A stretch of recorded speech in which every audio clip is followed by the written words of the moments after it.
আসসালামু আলাইকুম। তৌহিদ হৃদয় আমাদের বাংলাদেশের অন্যতম সেরা ব্যাটসম্যান।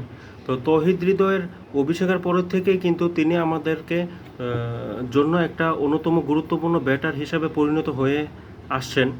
তো তার অন্যতম গুণ হচ্ছে তিনি ভয় ডরহীন ক্রিকেট। তো তৌহিদ হৃদয় বাংলাদেশের রাইজিং সুপারস্টার।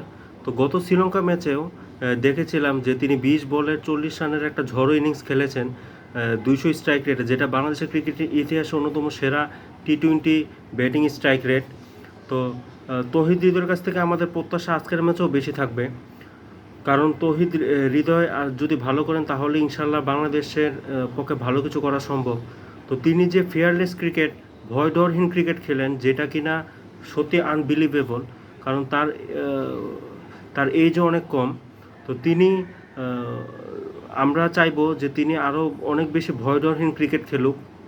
কারণ তৌহিদ হৃদয় আসলে মুশফিকের যেই অব মুশফিকের যে অভাবটা তিনি আসলে আমাদেরকে তা বুঝতে দিচ্ছেন না।